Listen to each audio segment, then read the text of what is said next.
제가 사도행전 강의 28번째 하겠습니다. 사도행전 18장 24절에서 19장 7절까지의 말씀인데요. 지난 시간에 제가 그 3차 선교여행을 바울이 시작한 이야기를 한 절을 가지고 설명했는데요. 아시다시피 이제 바울이 1차, 2차 선교여행을 끝나고는 안디옥에 돌아갔다가 약 6개월도 안 되게 얼마 있다가 또 2차 선교 여행하던 지역을 차례대로 이제 방문했어요. 그 방문의 목적은 뭐였던가요? 제자들을 굳건히 하기 위해서라 그랬어요. 왜냐하면 바울을 통해서 개종했던 많은 분들이 핍박을 심하게 받았기 때문에 제가 이제 보면 한 6가지 정도의 핍박이 그들에게 임했어요. 사회적인 핍박, 재정적인 핍박, 종교적인 핍박, 정치적인 핍박, 문화적인 핍박, 또 가정적인 핍박이. 이 핍박들 때문에 이들이 예수님을 향한 믿음의 뿌리를 제대로 내리지를 못했어요. 그러다 보니까 그 복음의 열매가 맺어지지 않는 그런 그 상황이 나타났기 때문에 바울이 이 문제를 해결해 주기 위해서 다시 선교지 자기가 개척했던 곳을 방문했던 거예요. 그래서 이제 이들에게 이제 바울이 너희들이 믿음의 뿌리를 굳게 하라 그랬어요. 그럴 때 이제 히브리서 11장의 믿음장을 제가 지난번에 설교했어요. 믿음의 그 정의는 뭐냐? 첫째, 믿음은 뭐라고 그랬어요? 믿음은 우리가 살고 있는 이 세상이 나그네 세상이라는 거예요. 이 말씀 잊지 말아주세요.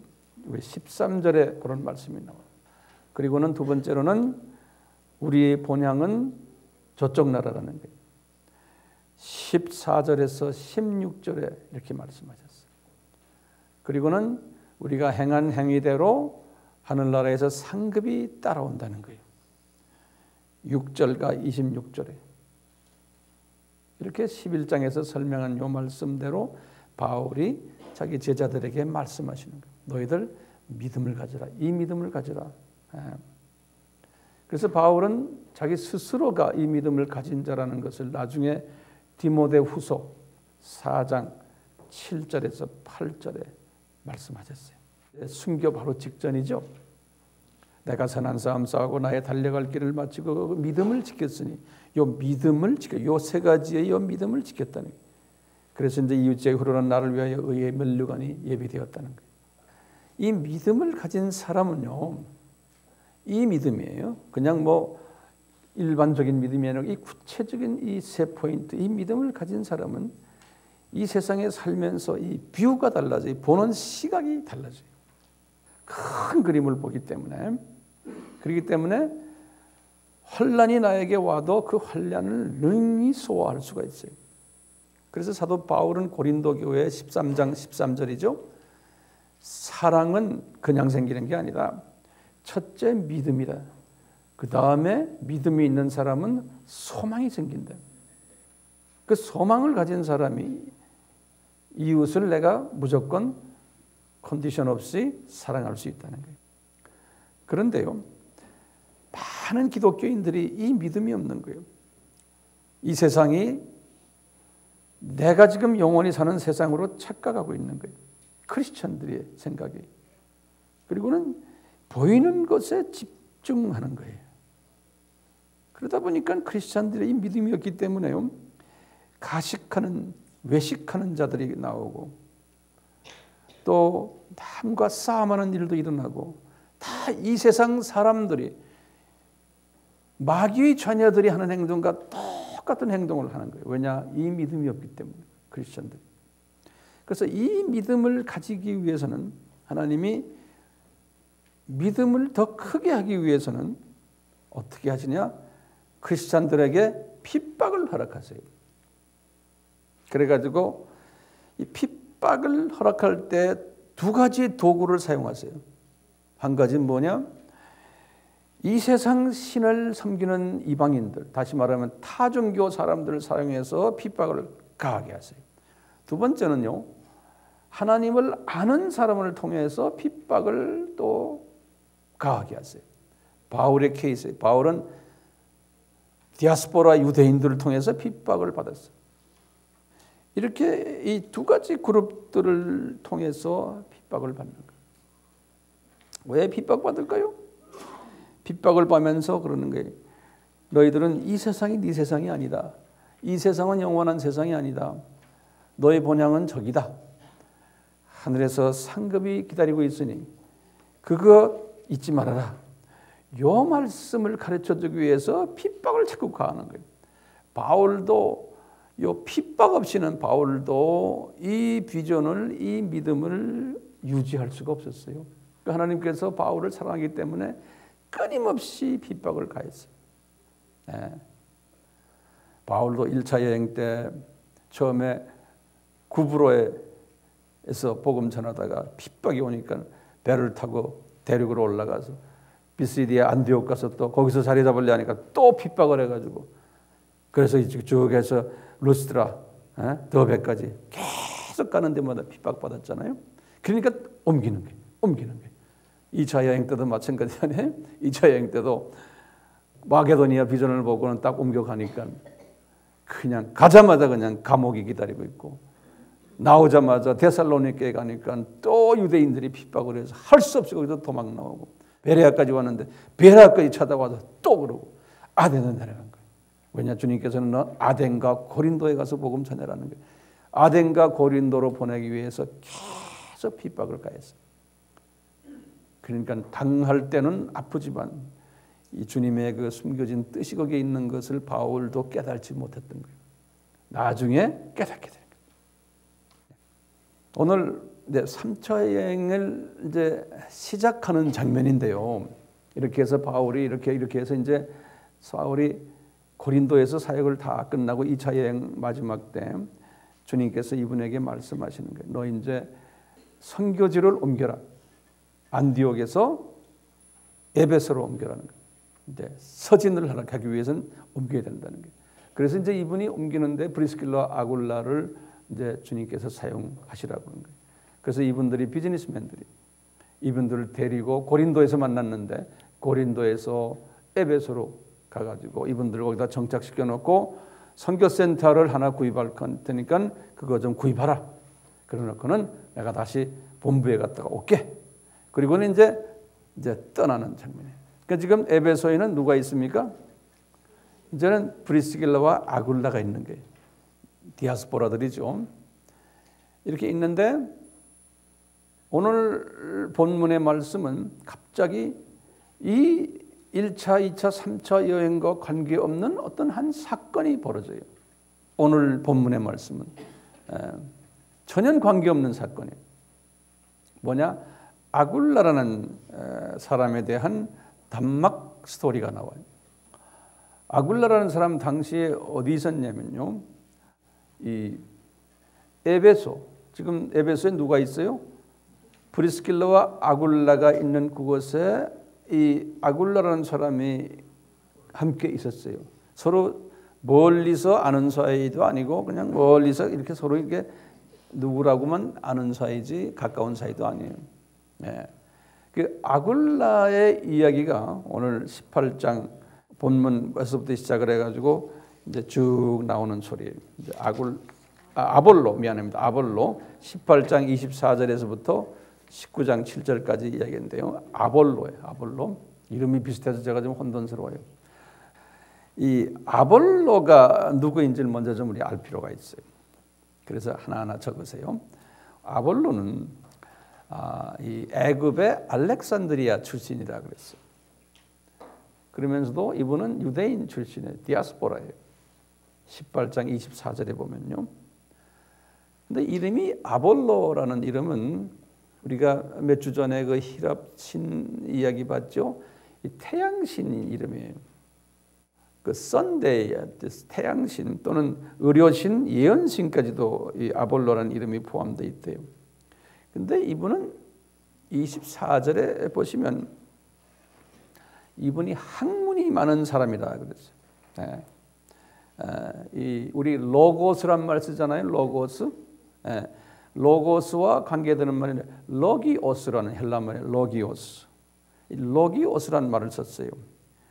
영어로는 eloquent라는 뜻인데 이 말은 뭐냐면 학식이 아주 박식한 사람이면서 말 잘하는 사람. 박식하면서 말 잘하는 사람을 로기오스라고, eloquent한 이렇게 써요. 그러니까 대단한 사람이죠. 이 아폴로가요. 거기다가 뭐냐면 성경에 능한 자라 그랬어요. 영어로는 He is a mighty being in the scripture. 이 말은 mighty being이라는 말은 헬라 말로 뭐냐면 두나토스란, 우리 두나미스란 건 폭발력을 쓰는 말이거든요. 두나토스란 말은 아주 강한 세력을 가지고 있는, 영향력이 있는 그런 의미예요. 두나토스란 말이에요. 그러니까 성경을 해석을 하는데 그 파워가 대단하다는 거예요. 이런 사람이라고 성서에서는 지금 해석하고 24절에요. 그리고는 이 사람이 뭐냐면 일찍 예수님의 도를 배워서 열심으로라고 그랬어요. 이제 우리 성서에 보면요. 26절에 보면 그래서 일찍 예수님의 도를 배워서 열심히, 그래서 아주 열심이란 말은 제오라는 헬라 말로요. 아주 뜨겁게라는 그런 의미가 있어요. 제오라고 그랬어요. 그런데 예수님에 관한 것을 자세히 말하고 가르쳤다는 거예요. 예수님에 관한 것을. 여기 보면 관하다는 말을 헬라 말로 페리라고 해서 페리. 우리 이 페리라는 말은 우리 영화에도 페리스콥 그래서요. 이 둘레를 이야기해요. 둘레. 페리라는 전치사가 페리라는 예수님에 관한 것, 주위 둘레를 이야기하는 말인데요. 이분이 그러니까 예수님을 직통으로 안에 들어가서 핵심을 말하는 게 아니고 예수님에 관한 것에 대해서 아주 잘 가르친다는 거예요. 그런데 자세히 가르친다고 한국말로 써 있어요. 이분이요. 근데 영어 성경은 그걸 뭐라 쓰냐면 accurately, 다시 말하면 정확히 가르쳤다는 거예요. 예수님에 관한 것은. 원어도 또 그래요. 아크리보스라고 그래서 정확하다는 소리예요. 이렇게 가르친 사람이에요. 그러니까 이분은 알렉산드리아 출신 신학자라고 보시면 돼요. 신학자. 근데 알렉산드리아라는 도시는 신학자를 많이 배출한 도시예요. 아주 대단한 신학자들을요. 예를 들면요. 주전 284년에서 247년에는 소위 70인역을 만든 도시예요. 70인역. 그러니까 유대인 학자 70명이 구약 성경을 이 헬라 말로 번역하는 일을 이 도시에서 했거든요. 그리고는 필로라고요. 유명한 철학자예요. 주전 40년대 사람인데 언제 죽은지는 기록이 없어요. 이 철학자가 아리스토텔레스나 또는 플라토나 소크라테스나 이 사람의 대를 잇는 애굽 계통의 철학자예요. 필로라고요. PHILO.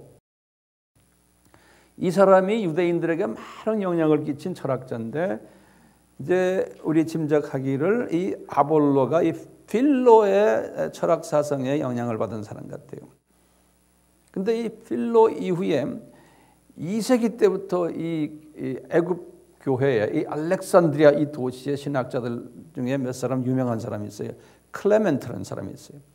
클레멘트 150년에서 215년 주후.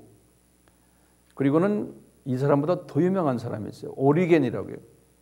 오리겐이라고 180에서 254년인데 이 사람은 로마 카톨릭 교리를 아주 성립하는 데 큰 영향을 준 사람이에요. 어거스틴이 이 사람의 영향을 받은 사람. 어거스틴은 이제 300년 후반의 사람이거든요. 그다음에 이제 이 소위 이 도시의 중에 큰 인물이 하나가 아타나시우스라는 사람이에요. 애굽 정교회의 대부라고 생각하시면 돼요. 아타나시우스. 296년에서 373년. 이렇게 이 알렉산드리아라는 도시가 학자들을 많이 만들어낸 도시예요. 그래서 이 아볼로가 유대인이지만 이 알렉산드리아는 유대 나라를 빼고는 유대인이 제일 많았던 도시가 알렉산드리아거든요. 해외에. 우리 같으면 미국 LA로 생각하시면 돼요. 이런 데서 이 철학 사상에 물들어가지고 이분이 나름대로의 신학을 정립했어요. 그래서 아볼로 신학이에요. 아볼로 신학의 특징은 첫째가 이런 헬라 철학을 기초로 한 신학이에요. 이 사람이 그러니까 성서를 어떻게 접근하냐면 헬라 철학적 접근 방식을 쓰는 거예요. 이 헬라 철학적 접근 방법은 비유적이고 은유적이고 이성적이에요. 비유적이고 은유적이고 이성적이에요. 그리고 이분은 유대인이기 때문에 율법적과 윤리적으로 성서를 접근하는 거예요. 그러면서 이제 소위 이제 예수님에 대해 예수님에 관해서 알게 되면서 예수님의 기독교의 구원론, 기독론, 신론 또는 성령론 또는 은사론이나 성결론이나 이런 것들을 다 이런 헬라 철학식 접근 방법으로 이해를 했던 거예요. 그러니까 이 사람은 기독교를 그냥 요한의 회개의 세례 요한.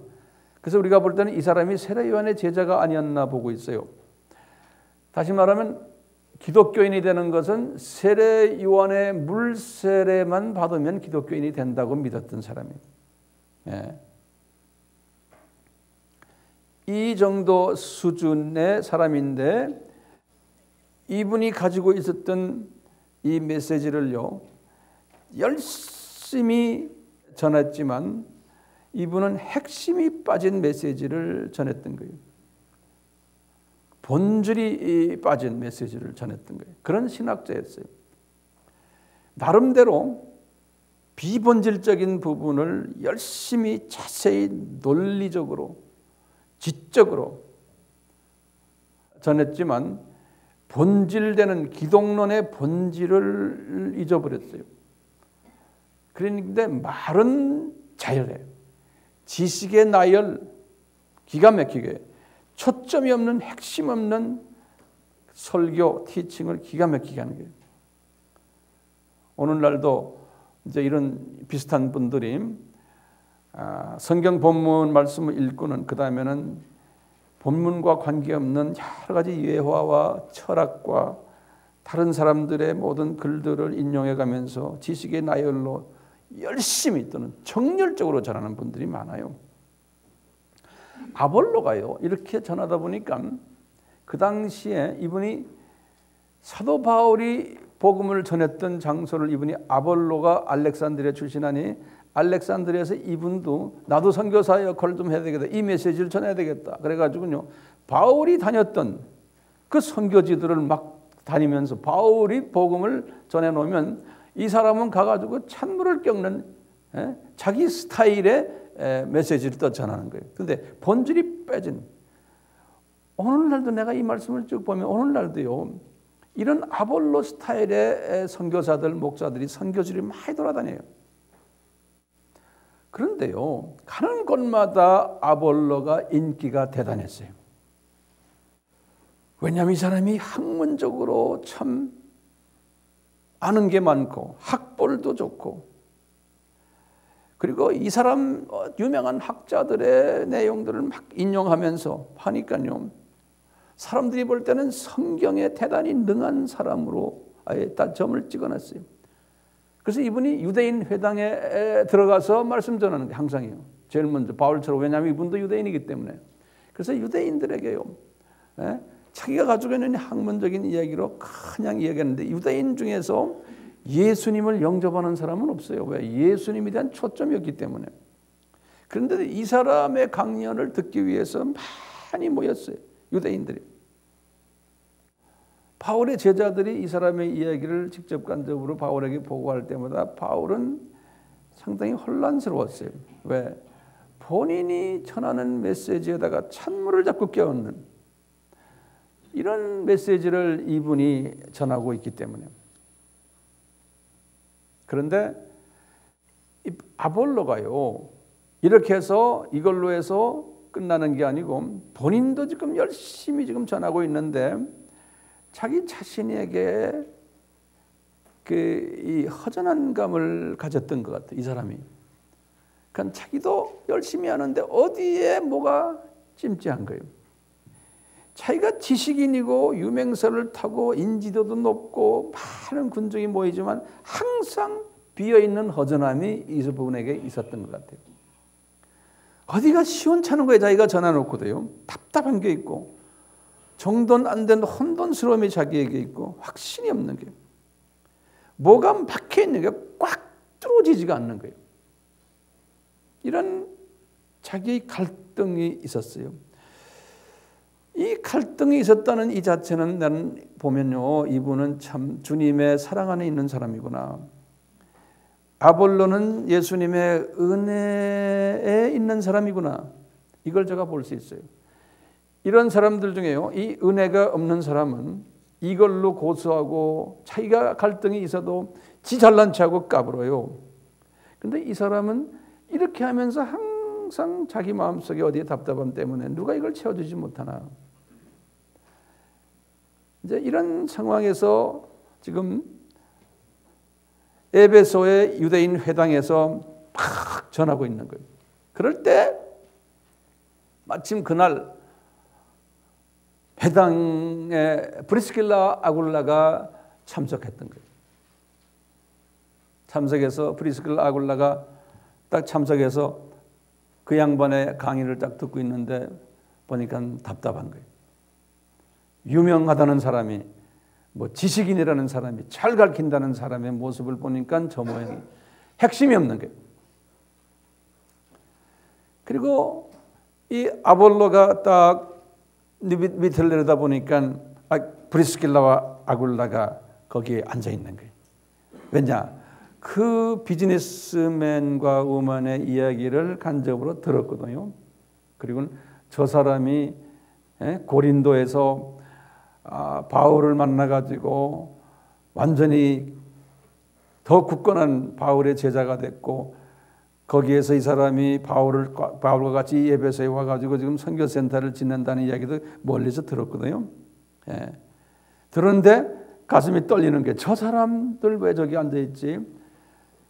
그러고 있는데 성령님이 브리스길라와 아굴라에게 하시는 말씀이, 얘야, 저 양반 지금 핵심이 없는 메시지 전하는 거 너 들었지?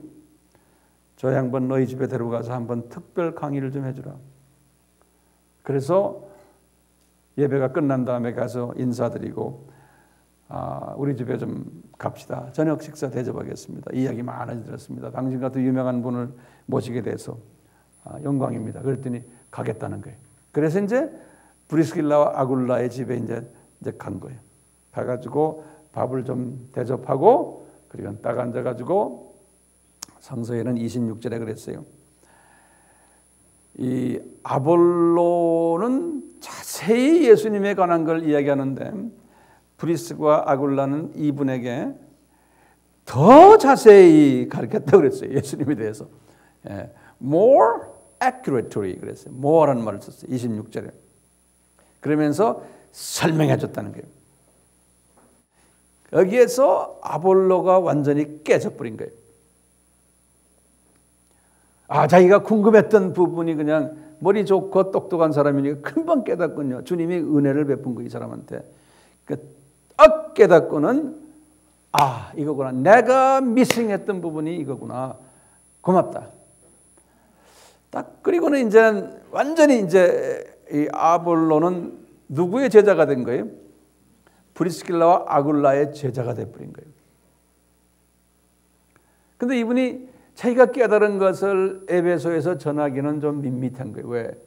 자기 제자들 지금 모르고 있는 거예요.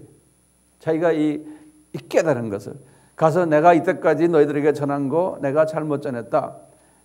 이 체면 때문에 할 수가 없는 거예요. 예? 그러니까 빨리 이 에베소를 떠나기를 바랬던 것 같아요. 그래서 이제 그분이 그랬어요. 자기 제자들 보고, 그분이란 건 우리 아볼로가 자기 제자들 보고, 형제들 나 고린도에 가고 싶다 그러는 거예요. 나 고린도 좀 가고 싶다. 나 고린도 좀 가게 해줘. 그래서 이 제자들이 고린도에도 아볼로의 제자들이 있거든요. 그래서 거기다가 편지를 써가지고 연락해서 선생님 가면은 좀 받아들여라. 이런 이야기가 좀 있으면 나와요. 자, 어떻게요? 당대의 유명한 신학자인 아볼로가 이름도 없는 사업가 부부에게 성경을 배울 수 있었을까요? 이건 우리의 질문이에요. 첫째는요, 이것은 무조건 예수님의 은혜로 이분이 겸손한 사람이 되었기 때문에 그래요. 그러니까 겉으로는 화려하게 보였지만 속은 비어 있었던 거예요. 그것 때문에 이 사람이 항상 갈등하다가 그 소위 영적 갈증을 가지고 있다가 지금 누가 날 좀 도와줄 사람 없나 하던 차에 지금 이 부부를 만난 거예요. 이분이 우리 마태복음 5장에서 나오는 이런 사람이었던 거예요. 마음이 가난한 사람이었고 애통하는 사람이었고 또 온유한 사람이었어요. 이렇게 초청했다고 해서요, 처음에 우리 집에 갑시다 할 때 무턱대고 사업가 앞에서 무릎 꿇을 수는 없잖아요.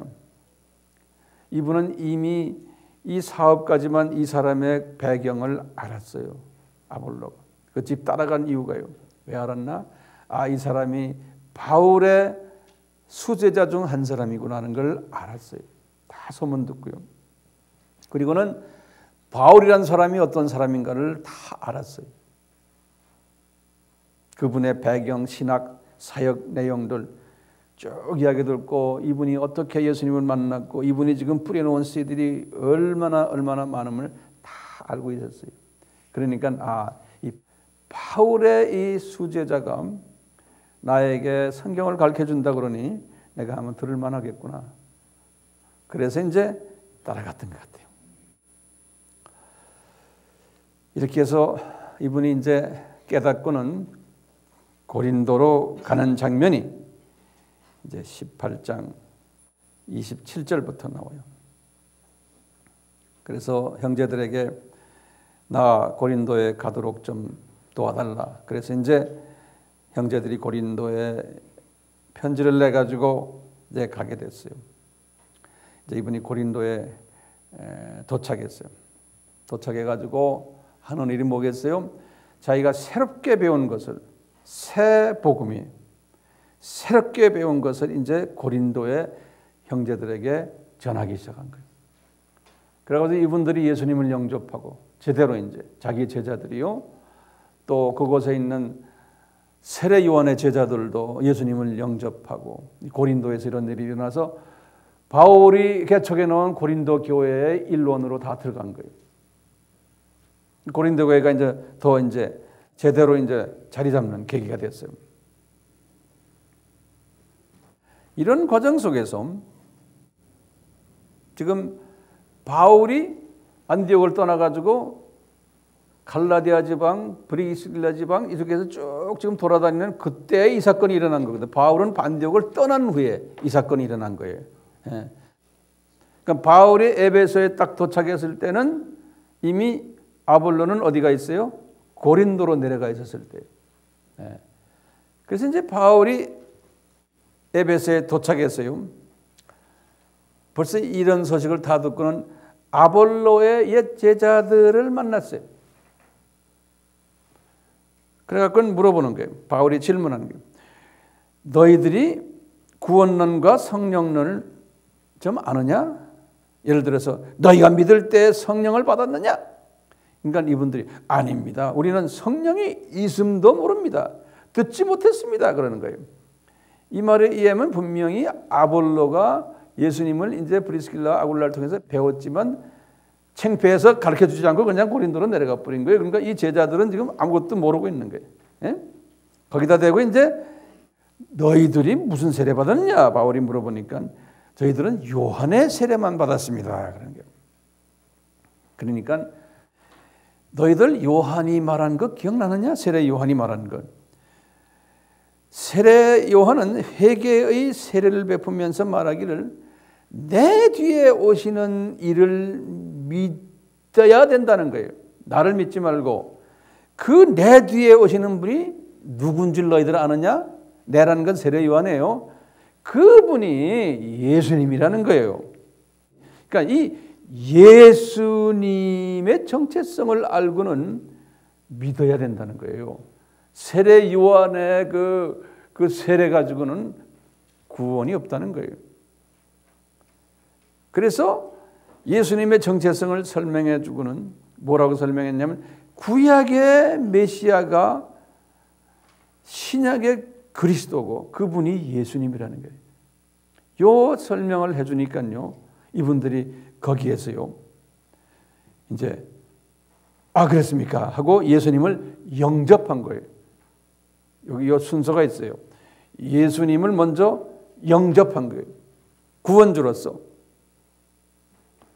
그리고는 두 번째 영접한 후에 요한의 세례가 아니고 예수님의 이름으로 세례를 받은 거예요. 영접한 후에.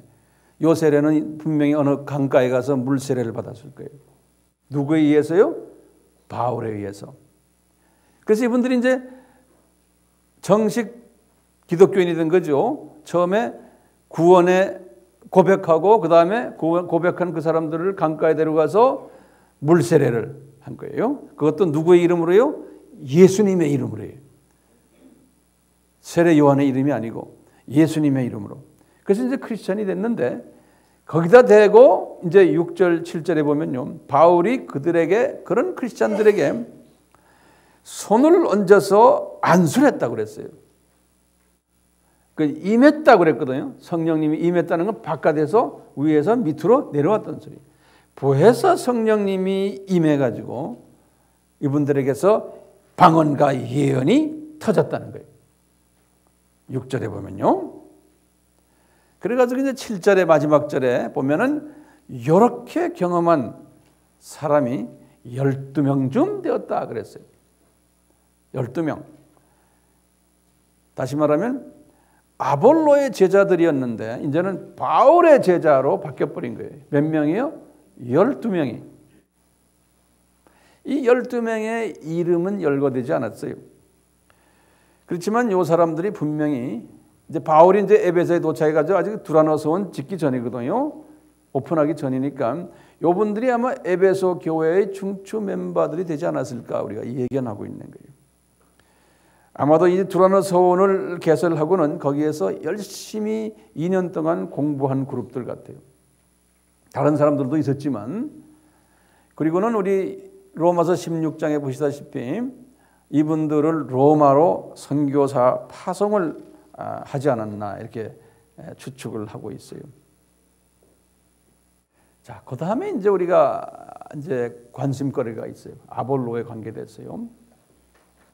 아볼로가 지금 어디 있어요? 고린도에 있어요. 아볼로가 이제는 세복음을 받아가지고 열심히 티칭을 잘하니까 또 뭐 아는 것이 많으니까 열심히 아볼로가 고린도에서 이제 교인들을 가르치다 보니까 그 안에는 바울에게서 배운 사람들도 있고 주로 바울의 사람들이죠. 근데 아볼로가 영향력이 하도 크니까요. 많은 사람을 자기 제자들로 만들어 버렸어요. 고린도 교회에서. 아볼로가 고린도에 도착한 것이 주후 53년이거든요. 주후 53년은 어떻게 돼요? 3차 여행의 시작이죠. 그렇죠? 3차 여행의 시작하는 큰 해에 이렇게 이제 아볼로가 고린도에 도착을 해서 자기 제자들을 만드는 거예요. 그런데 신기한 게요. 나중에 바울이 고린도 전서를 쓰실 때가 언제냐면 주후 55년이에요. 그러니까 2년의 시간의 차이가 있어요. 2년에. 그 2년의 시간의 차이 있는데 고린도 전서를 쓰실 때 바울이요. 고린도 전서에 보면요. 고린도 전서 1장, 2장, 3장, 4장 이 4장이요. 바울이요. 이 아볼로 때문에 고민하는 이야기가 있어요. 이 4장의 스토리가 뭐냐면요. 자기 제자들의 일부를 아볼로가 다 자기 제자를 만들어 가지고 이 교회 안에 파벌을 만들어 놓은 거예요. 파벌을. 그래서 1장 10절에서 12절을 보시면 이 파벌에 관해서 꾸중을 하시면서 이러죠. 너희들이 바울파도 있고 아볼로파도 있고 베드로파도 있고 그리스도파도 있느냐? 이 네 파가 이야기하죠. 실제로는 바울과 아볼로파가 주종이었어요. 베드로는 큰 영향 없었고 그렇지만 베드로파가 있다라고 했지만 큰 영향 없었고 예수님 파라는 건 뭐 말할 것도 없고요. 예? 이제 바울은 고린도 교회 교인들에게 편지를 너희들 말이야 왜 아볼로의 영향을 그렇게 받느냐 이거예요. 이 아볼로라는 사람은 실은 자기의 영적 선배가 누굽니까? 바울이죠. 그렇죠? 그런데도 이 사람이 지금 바울을 따돌리고 자기가 그 교회 안에서 영향력을 발휘하려고 그러는 거예요. 그래서 그 바울의 편지 내용을 우리가 보면 느낄 수가 있어요. 3장 3절에서부터 9절이 우리 다 평소에 들었던 이야기들이에요. 이 배경을 알고 나면 이게 이해가 쉬워져요. 3장 3절부터 제가 읽겠습니다. 성경 한번 열어보세요. 3절부터요. 너희가 아직도 육신에 속한 자로다. 너희 가운데 시기와 분쟁이 있으니 어찌 육신에 속하여 사람을 따라 행함이 아니하리요. 어떤 이는 말하되 나는 바울에게라 하고 다른 이는 아볼로에게라 하니 보다 아볼로에다 죽었어요. 지금 이 두 그룹의 지금 갈등을 이야기하는 거예요. 너희가 사람이 아니리요. 그런즉 아볼로는 무엇이며 바울은 무엇이뇨? 저희는 주께서 각각 주신 대로 너희로 하여금 믿게 한 사역자들이니라. 이렇게 사역자들이라고 줄을 거놓으세요. 그러면서 이 바울이 지금 이 아볼로 그룹이 강하게 거기 있기 때문에 굉장히 조심스럽게 지금 대화를 하고 있어요.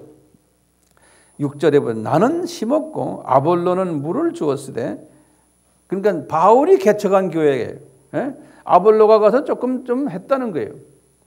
오직 하나님은 자라게 하셨나니 그런즉 심는 이나 물 주는 이는 아무것도 아니로되 우리는 아무것도 아니라는 거예요. 오직 자라게 하시는 하나님뿐이니라. 심는 이와 물 주는 이가 일반적으로는 사람이나 각각 자기의 일하는 대로 자기 상을 받으리라 그러는 거예요. 바울의 말은 뭐냐면 이 말을 딱 할 때 뭐냐면 야 내가 상이 더 크지 걔가 더 크겠냐 이런 소리랑 마찬가지요. 네? 이 아볼로가 더 크겠냐? 네? 우리는 9절입니다. 하나님의 동역자들이요 너희는 밭이요 하나님의 집이나. 근데 이분이 지금 이 아볼로에 대해서 괘씸하지만 아볼로 파들이 거기 많으니까 아볼로를 이렇게 멸시하는 쪽의 표현을 쓰지 않는 거예요. 우리는 동역자들이다. 이렇게 나오다가요. 고린도전서 4장 6절을 보시면 계속해서 아볼로를 이렇게 건드리지 않으면서 간접적으로 이분을 다루는 방법이 나와요. 아볼로를 좀 죽이는 이야기. 나와 아볼로를 가지고 본을 보였다. 우리 둘이 너희들에게 본을 보였다. 서로 대적하고 교만한 마음 먹지 말아라. 4장 6절에 그랬어요. 바울이 어떻게 보면 좀 거짓말하신 것 같아요. 속으로는 밉지만 겉으로는 본을 보여줬다는 거나 마찬가지예요. 예. 자, 이렇게 해서요. 고린도 교회 안에 이 아볼로 때문에 이 바울의 제자들 사이에 이 분리하는 일들을 만들어낸 이 아볼로를 어떻게 바울이 핸들해야 좋을지 모르는 거예요. 예. 이런 과정 속에서요. 이제 고린도전서 16장 12절을 보세요. 고린도전서는 언제 썼어요? 예? 55년이에요. 어디서 썼어요? 에베소에서 쓴 거예요. 그래서 우리가 이 기본적인 바이블 스터디를 아셔야 돼요. 에베소에서 주후 55년에 쓴 거예요. 이 말씀을 딱 보면요, 여러분들이 깨닫는 게 있어요. 보세요. 바울이 에베소에서 이 글을 쓰면서 아볼로에게 뭐라고 그러냐면요, 고린도에 가서 우리 때문에 발생한 분파, 시기, 다툼을 네가 가서 해결하고 좀 충고하고 오너라, 이런 말을 해요. 그럼 다시 말하면 이제 지금 아볼로가 어디 와 있는 거예요? 에베소에 있는 거예요. 에베소에 지금 바울 옆에 있는 거예요. 그러면서 자기 이미 55년에는 에베소에 와 있는 거예요. 이 아볼로가. 그러면서 원격 조정을 하는 거예요. 고린도 교회 교인들에게. 예? 그러니까 이 문제가 심각하니까 바울이 이제 고린도전서를 쓴 거거든요. 에베소에는 지금 아볼로가 와 있어요. 그러니까 바울이 볼 때 가시 같아. 이놈의 짜증 말이야. 원격 조정하면서 저 교회를 자꾸 분리시키는구나. 그래서 이제 편지를 쓰면서 이제 마지막 16장에 가서 얘야, 너 직접 좀 거기 가서 좀 제대로 좀 교통정리 좀 해라. 그러니까 아볼로가 반응하는 게 아주 괘씸해. 뭐라 그러냐면 바울 선생, 지금은 갈 뜻이 없습니다, 그러는 거예요. 나 안 가겠습니다. 그 바울 선생의 제자들은 바울이 가라 그러면은 알겠습니다 하고 탁 놓고 가는데, 요 사람만 목에다 힘을 딱 주는 사람이에요. 그러니까 더 어렵죠, 바울의 입장에서는. 네. 겉으로는 한 마음 같은데 이 경쟁 관계가 이 사이에 있었어요. 그러면요, 이분이 왜 고린도에 안 갔을까요? 가기 싫어할까요? 첫째 이유는 이랬을 거예요. 내가 지금 에베소에서도 내 제자를 만들고 있는데, 나 거기 가면 여기에 내 제자들 지금 이 그룹들이 또 무너집니다. 왜? 바울, 당신은 지금 여기 에베소에서 두라노서원 세워가지고 당신은 지금 제자들 많이 만들고 있잖아. 나도 내 사역을 하고 싶은 거야. 나 고린도 가게 하지 말아라. 나 여기서 내 바벨탑을 좀 만들어 보겠다. 이런 아마 마음의 깔림이 있었던 것 같아요. 여러분들은 평신도니까 잘 모르지, 목사들 사이에서 이런 게 많아요. 1세기 때 목사들 모습 보세요. 신부들 사이에서 이게 많아요. 왜냐하면요, 밑에 소위 말하는 자기네 따르는 사람들을 가지고 있는 사람들이기 때문에 그런 거예요. 자기가 영향 주는 사람들을 누가 건드리지 못하게 하는, 그 파워 게임이에요, 다시 말하면. 근데 바울은 순수한 복음 가지고 이렇게 하고 있지만, 이 아볼로는 정식으로 하면은 바울 밑에 들어와서 같이 사역을 하면 좋은데, 이 사람이 자기 온 그룹을 지금 만들기 때문에 바울에게 지금 어려움이 오는 거예요. 그런데요, 바울은 그러면서도 고린도 교회 사람들에게 16장 12절에서 그랬어요. 아볼로는 우리의 형제다. 또 고린도전서 3장 9절에도 우리는 하나님의 동역자다. 이렇게 말로는 표현했어요. 그렇지만 실상은 그렇지 않았다는 이야기를 제가 몇 번 강조했어요. 그런데요, 아볼로와 바울이요, 이 관계 개선하는 장면이 성서에 보면 나와요. 이 디도서라고 그러거든요. 디도서요. 여기가 고린도 아니에요? 여기 고린도요. 에베소가 여기 있고, 여기 에베소, 여기 고린도인데, 여기가 그레데 섬이에요. 그레데 섬인데, 바울이 이제 3차 여행 끝나고는 이제 감옥에 2년 들어가 계셨다가 60년에서 62년이에요. 감옥에 들어가셨다가 63년부터 67년까지 4차 선교 여행을 했어요, 이분이. 그래가지고 저기 스페인까지 갔거든요. 쭉 갔다 오면서 이분이 4차 선교 여행을 하면서 성경을 3권을 썼어요. 3권을요. 한 권은 뭐냐면 디모데 전서예요. 요거는 60한 5년경인데 디모데 전서를 어디서 썼냐면은 우리 정확한 장소는 잘 모르지만 우리가 추측하는 거예요. 이제 학자들이요. 아마 여기 빌립보에서 썼지 않았을까 이렇게 보는 거예요. 쭉 갔다 오셔가지고 빌립보에서요. 65년에. 그리고는 두 번째가 디도서예요. 66년인데요. 디도서는 어디서 썼냐면 니고볼리라는데 여기 고린도에서 올라가면 여기 영어로는 니코폴리스라고 그래요. 이 도시에서 썼다고 그래요. 디도서를요. 66년에. 이 디도서를 쓰는데 디도서를 보면요. 이제 아볼로의 이야기가 나와요. 이제 세 번째 편지를 먼저 이건 디모데 후서죠. 디모데 후서는 67년 정도 쓴 걸로 보고 나중에 68년에 이제 순교당하죠. 바울이. 그런데 요 니코폴리스라는 도시가 나오는데요. 한국말은 리고볼리. 거기에서 66년에 그레데 섬에 있는 디도가 그레데 섬에서 교회를 했어요. 목회를 했어요. 디도가. 그래서 디도한테 편지를 쓰시는 목회 서신이에요. 이제 어떻게 목회를 하라. 이거 가이드를 해주는 건데요. 이 서신을요. 어디서 썼냐면 니코폴리에서 썼어요. 디도서를요. 니코폴리에서. 그래서 디도서 3장 12절에 디도서 3장 12절 보세요. 12절에서 이제 쭉 14절까지 내용을 내가 좀 간단히 설명해 드리는 건데요.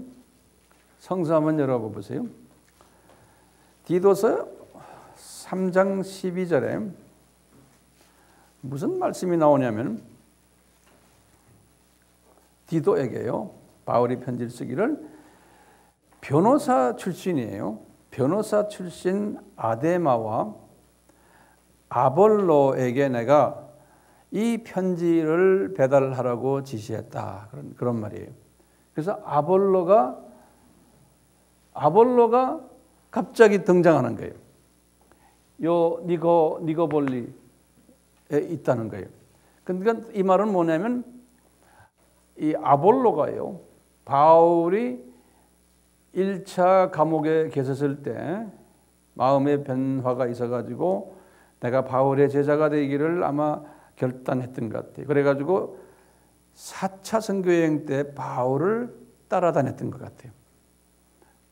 누가와 디모데와 또 실라와 많은 그 브리스길라, 아굴라 이런 사람들과 같이 따라다녔던 것 같아요. 이미 바울 팀에 조인한 모양이에요. 그래가지고 여기 지금 니고볼리까지 왔는 거예요. 66년에. 그래서 이제 디모데가 목회하는데 좀 어려움이 있다고 그래서 디모데서를 이제 써줄 때 써가지고 이제 바울이 이 지금 변호사 출신 아데마와 아볼로 보고 너희들 편지 가지고 갖다 주라. 디도에게. 그러니까 그때는 알겠습니다 하고 편지 들고 순종했던 사람이 된 거예요. 이 아볼로가요. 그러면서 여기 지금 13절, 14절에 보면 바울이 디도에게 이 아볼로에 대해서 또 이 변호사 아데마에 대해서 칭찬하는 이야기 나와요. 뭐냐? 디도야, 이분들이 편지 가지고 가거든 이분들 부족함 없게 잘 대접해 드려라 그러는 거예요. 그리고는 뭐냐? 너희들 신앙생활을 잘 잘해서 열매 잘 맺게 이분들에게서 배워라 그러는 거예요. 그러니까 이 아볼로는 좋은 선생이다. 배우라는 거예요. 그러니까요. 55년에는 주후 55년에는 고린도전서 썼을 때는 좀 팽팽한 관계였는데 11년 후 66년에 가니까 그 팽팽한 관계가 이제는 없어져지고 그러고. 왜 없어졌어요? 바울이 강한 사람 아니에요. 이 아볼로가 바울한테 무릎을 꿇은 거예요. 그러니까 관계가 좋아진 거예요. 그리고 바울이 이제 이 사람을 이제 높이 쓰는 거예요. 이런 장면을 우리가 볼 수가 있어요. 이제 결론 한마디만 하고 끝내겠어요. 왜 하나님의 사역자들에게 또는 하나님을 잘 믿는 예수님을 잘 믿는 사람들에게 핍박이 필요한가요? 이 핍박을 주는 이유는 단답을 하면요. 믿음을 키우기 위해서예요. 믿음을 키우기 위해서. 그러면 믿음이 뭡니까? 또 물어보면 대답이 딱 나오죠. 하나, 둘, 셋, 뭐예요? 하나가 뭐예요? 믿음이란 이 세상이 이게 내 세상이 아니다. 나는 나그네다. 그리고 두 번째는 나는 언젠가는 이 세상을 떠나고는 내 고향으로 간다.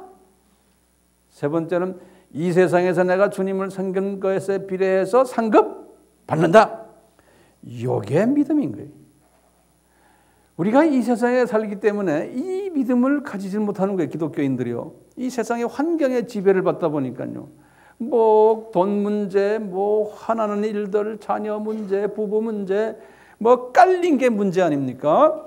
이거 해결하다 보면요. 교회 안에서 나왔는데 뭐 밥맛 없는 집사, 장로, 목사 많아? 아주 보기도 싫어?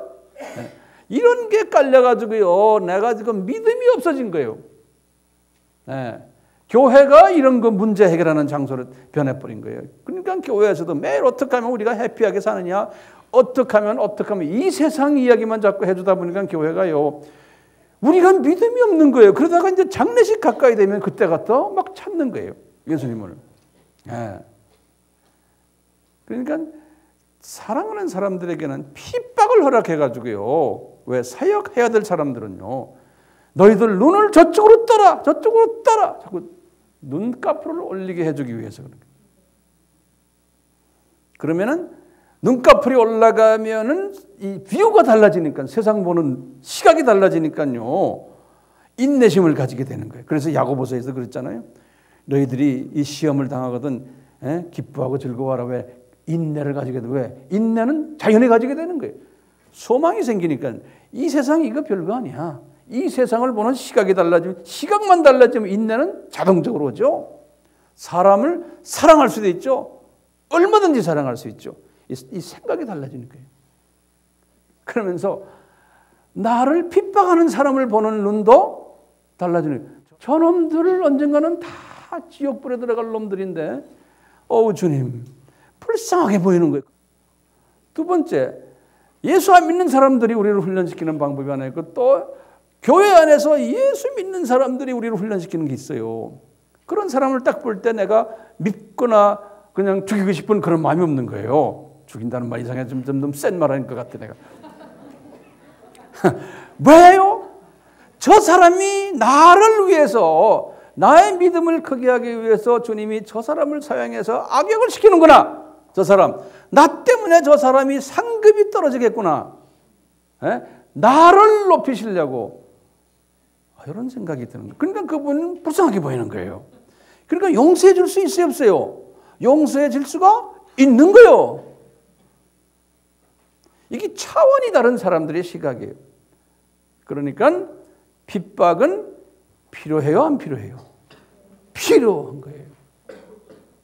네, 우리 같이 기도합시다. 하나님 아버지, 오늘 아볼로를 통해서 우리에게 보여주신 것이 여러 가지 있습니다. 또 바울의 그 핍박을 통해서 또 갈등을 통해서 우리에게 가르쳐 주신 것들 우리가 그냥 귀로만 듣지 말고 잘 묵상하면서 우리의 신앙생활 속에서 잘 적용하여 승리하는 그러한 주님의 자녀들 되도록 은혜 베풀어 주시옵소서. 예수님의 이름으로 기도드리옵나이다. 아멘. 지금 이 시간은 예수 그리스도의 무한하신 은혜와 하나님 아버지의 극진하신 사랑하심과 성령님의 끊임없이 가르쳐 주심과 순종케 하심이 우리에게 항상 있기를 축원하옵나이다. 아멘.